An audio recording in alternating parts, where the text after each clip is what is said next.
Have you ever noticed that the moment you start working harder to keep her attention, she seems to find more ways to give it to everyone else but you? You think you're in a relationship, but behavioral observations suggest you've actually been drafted into a validation tournament you never agreed to play. You are currently the victim of the attention auction. You're witnessing a psychological setup where she uses your fear of losing her as a tool to make you perform like a circus animal. You are the victim of the triangulation trap. She didn't accidentally mention that guy at the gym or forget to hide that notification on her screen. She is running a market test on your self-worth. You are witnessing the total devaluation of the exclusive bond.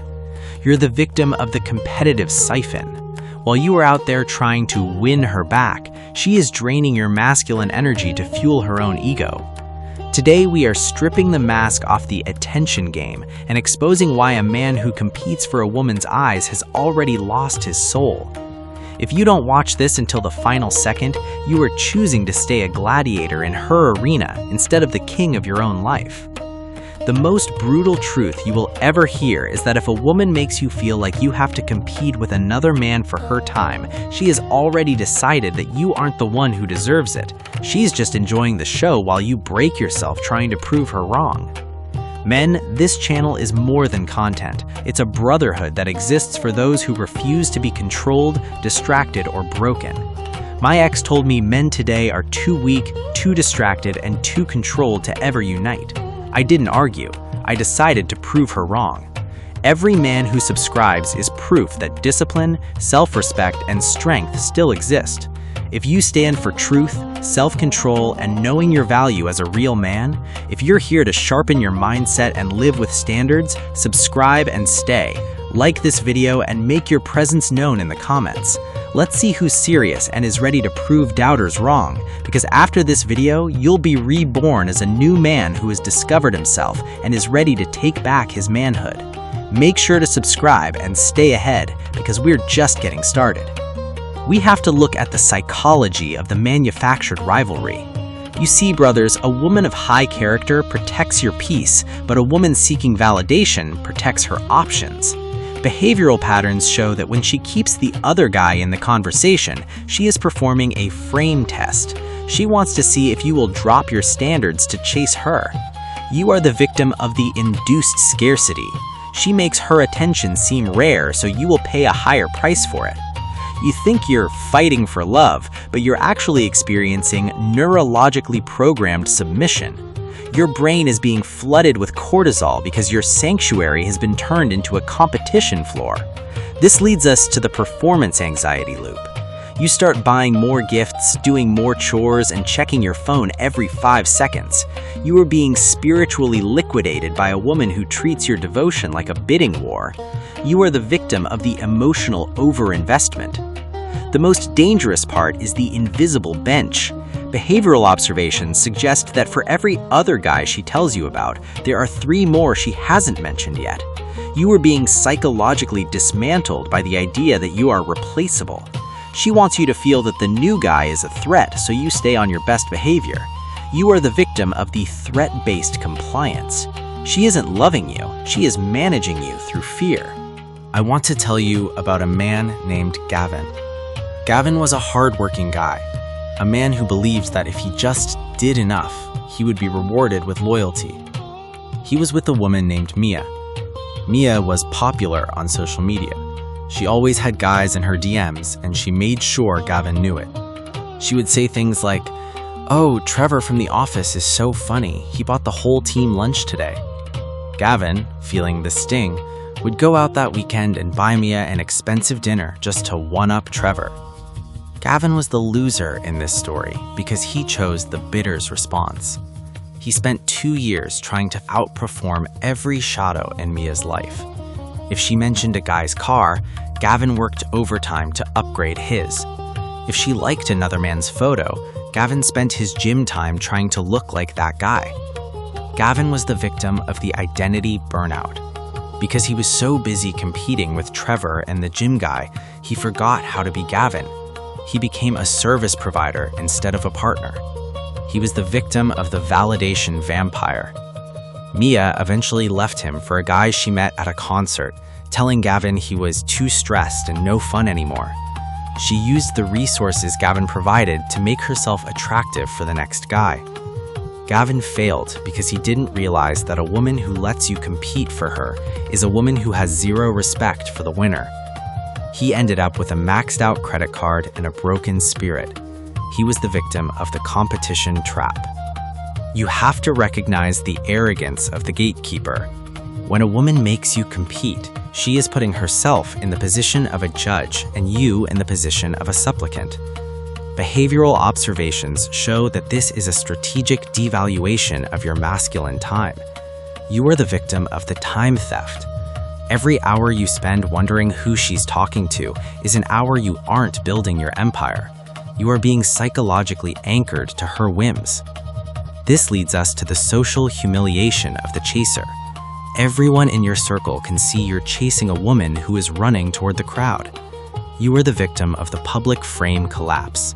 You think you're being a romantic, but the world sees a man who has lost his compass. Behavioral patterns suggest that men in this stage lose the respect of other men, which further isolates them. You are being socially evicted from the high-value brotherhood. You are the victim of the simp label. The loser's loop is the man who thinks winning the competition means he's safe, but you are the victim of the temporary victory. If you have to outbid another man today, you will have to outbid a new man tomorrow. Behavioral patterns suggest that a woman who allows a competition to exist will never close the door. You are being psychologically looped into a permanent state of insecurity.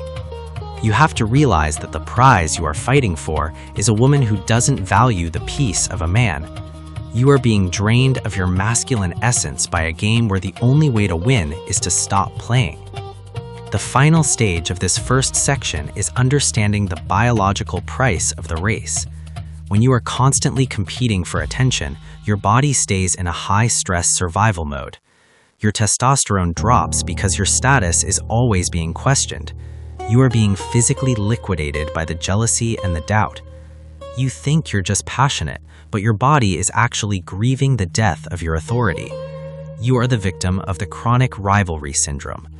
The man you used to be was a man of internal validation, but you've become a man of external approval. You have to let that man go. You have to realize that the pain in your chest when she looks at her phone is actually your manhood trying to leave a body that no longer respects it.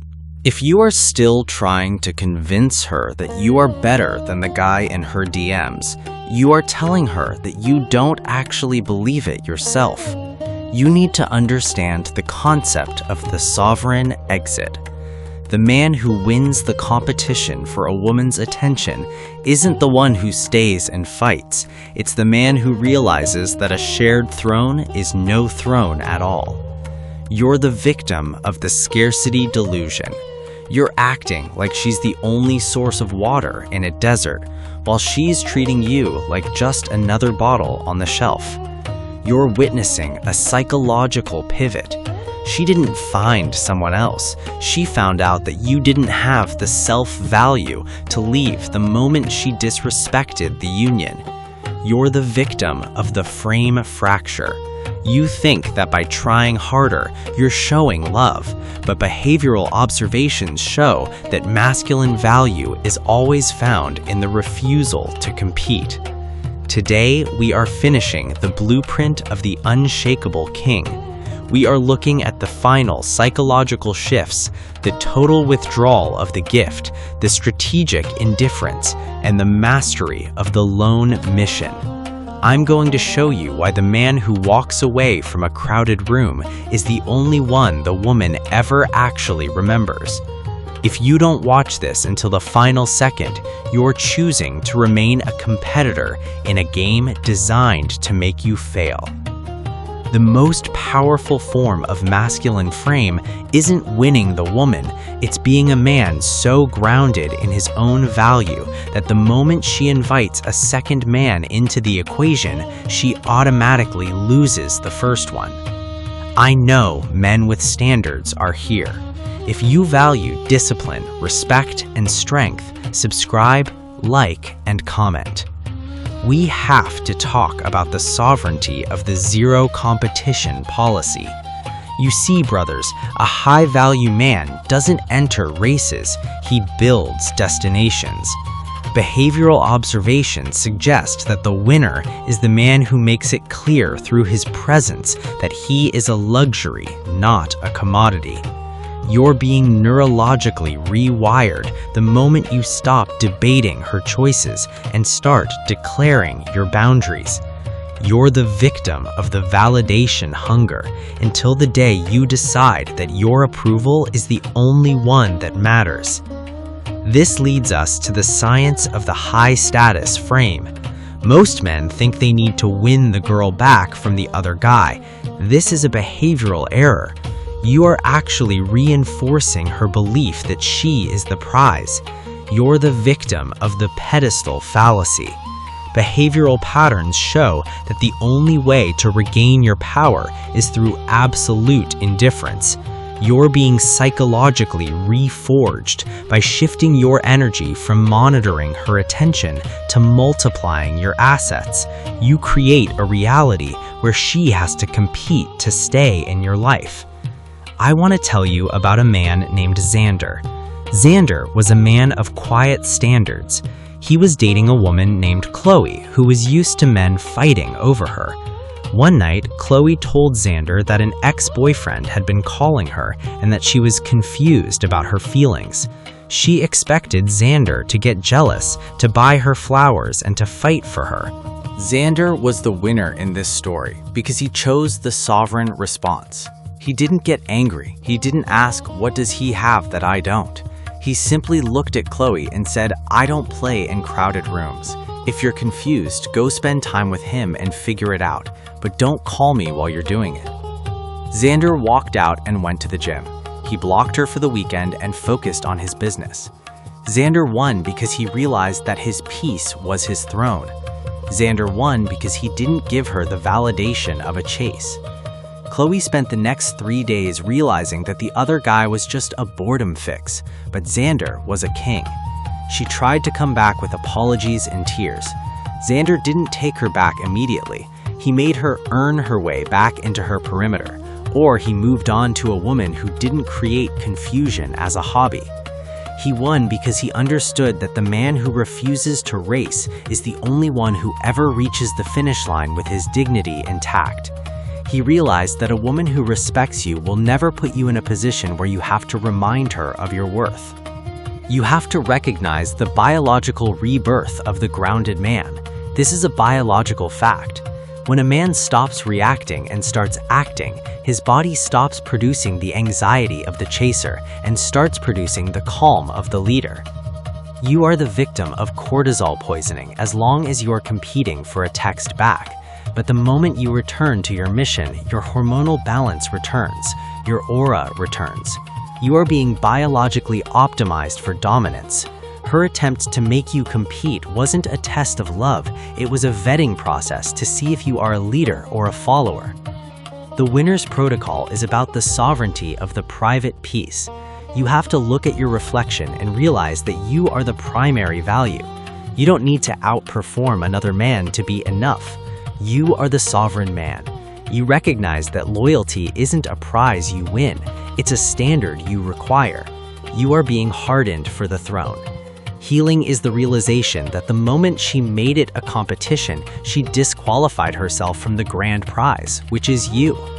You are being reforged. You now know that love without respect is just a distraction. You are the master of your own psychology. You don't need her to choose you to know you are the choice. You are the sovereign man. You are the master of your own destiny. You don't look back at the crowd trying to get her attention. You look forward at the horizon of the life you are building alone. So, here is the smart question for the Brotherhood today. If you have to win her every single day against a world of other men, when do you actually get to stop and be the king of your own home? I want to hear from the men who stopped competing and started leading.